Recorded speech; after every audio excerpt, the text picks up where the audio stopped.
세상에 완전한 사람은 한 사람도 없다.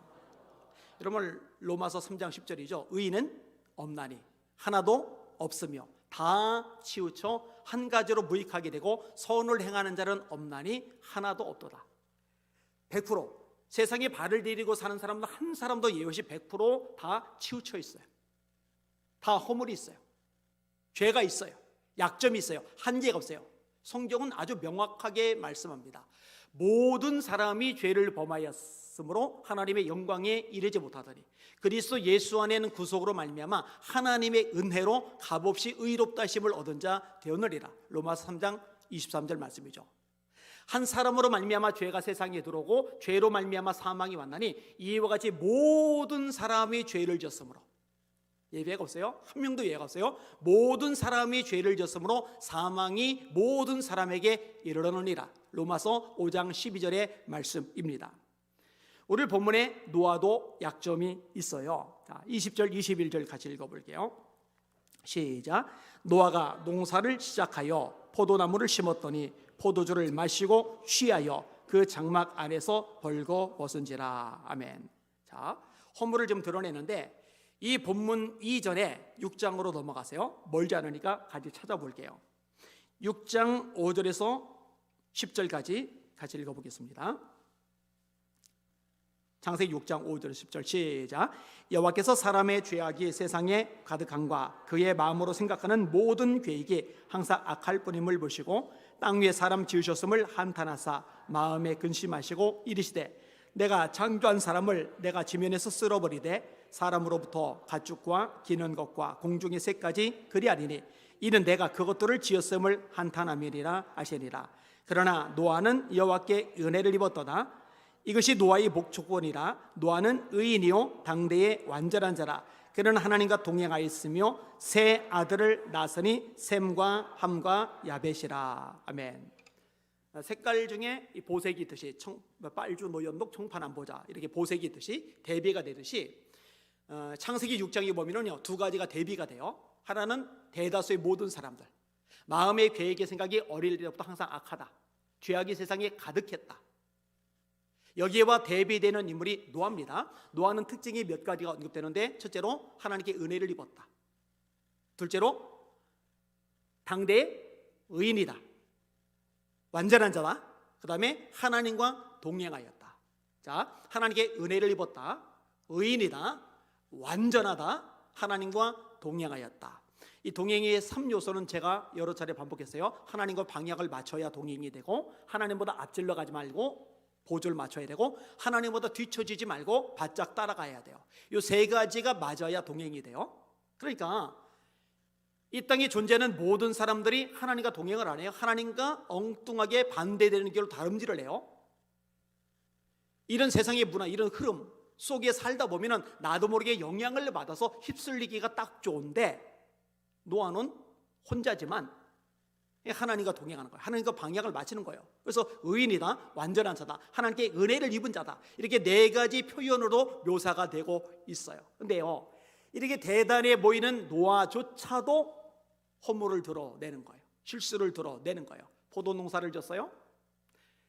일부러 작정하고 포도주를 만든 것은 아닐 겁니다. 그런데 포도를 놔두면은 이게 자연 발생적으로 발효가 되잖아요. 알코올이 나오잖아요. 이거를 과도하게 먹고 취해버린 거예요. 술에 취하니까 인사불성이 돼가지고 그냥 빨가먹고 퍼질러 잠에 떨어져 버린 거예요. 약점이죠. 자, 이렇게 노아만 약점을 드러내느냐? 아니요, 성경에 나타나는 모든 인물들이 다 약점을 드러냅니다. 여러분이 잘 아는 믿음의 조상 아브라함은 어떤 약점과 실수를 드러냈죠? 자기 아내를 누이 동생이라고 속이죠. 누구한테? 애굽 왕 앞에서. 또 누구 앞에서? 그랄 왕 아비멜렉 앞에서 두 번이나 거짓말을 해요. 그 다음에 하나님은 사라를 통해서 이삭을 주시기로 약속을 하셨는데, 이 약속의 말씀을 사실은 끝까지 못 잡고 중간에 약간 헷가닥해요. 물론 사라가 개입을 합니다. 사라가 자기 여종인 하갈을 아브라함의 품에 안겨주는 거예요. 내가 아무리 봐도 생리가 끊어져서 아이를 출산하기 불가능하니까 이 젊은 여종을 통해서 출산을 해주세요.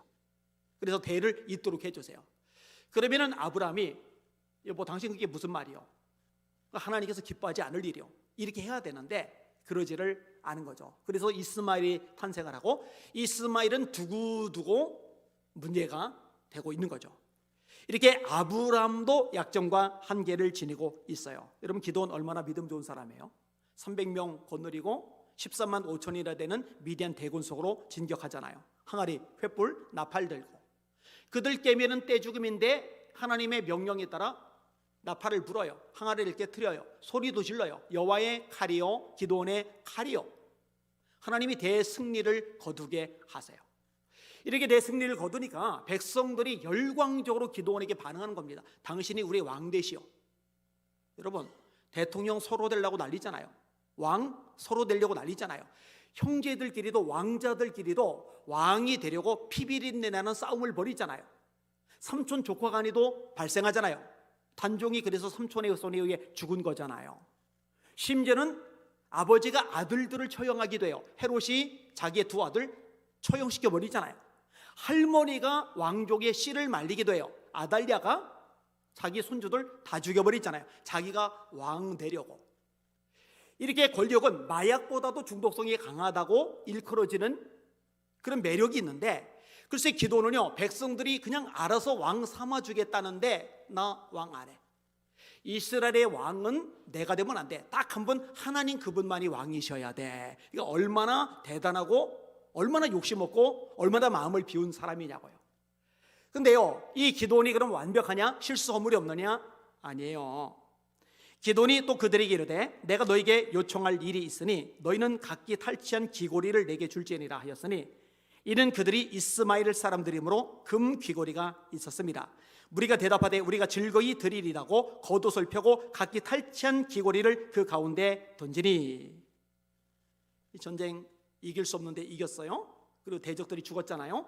그들은 이스마엘 사람이라 귀고리를 금으로 매달고 있는데 요거를 전부 다 군인들이 차지하고 있다가 기도원이 그거라도 나한테 줘 그랬더니 나라를 구한 영웅이니까 이거 아깝겠어요? 다 줬어요. 그럼 이걸 가지고 뭘 하느냐? 기도원이 그 금으로 에봇 하나를 만들어 자기의 성읍 오브라에 두었더니 온 이스라엘이 그것을 음란하게 위함으로 그것이 기도원과 그의 집의 올무가 되리라. 이런 올무에 걸리면은 사람이 망하잖아요, 그죠? 기도원과 기도원의 집에 올무가 돼요. 이 에봇이. 여러분 에봇은요 일반인이 만들면 안 됩니다. 이 에봇은 반드시 레위 지파, 그다음에 아론의 후손, 제사장들만이 보유할 수가 있어요. 근데 기도원이 자기가 뭔데 제사장만이 보유하는 에봇을 만들어서 자기 집에 그걸 둡니까? 자기 자신과 자기 가족들에게 이게 올무가 돼요. 이게 사람의 한계라는 거죠. 이삭도 마찬가지예요. 다윗도 마찬가지예요. 솔로몬도 마찬가지예요. 여러분 성경 읽어보세요. 창세기부터 계시록까지 나타나는 인물들 중에 딱 한 사람을 제외하고 전부 다 허물이 있습니다. 딱 한 사람 누구냐? 예수님만이 죄가 없으십니다. 따라합시다. 우리와 한결같이 시험을 받은 자로 돼 죄는 없으시니라. 이렇게 표현되는 인물은 예수님밖에는 없어요. 누가 나를 죄로 책잡겠느냐? 죄가 없으시기 때문에 우리 모든 죄를 대신 짊어지시고 대속의 죽음을 당하실 자격이 있으신 거죠.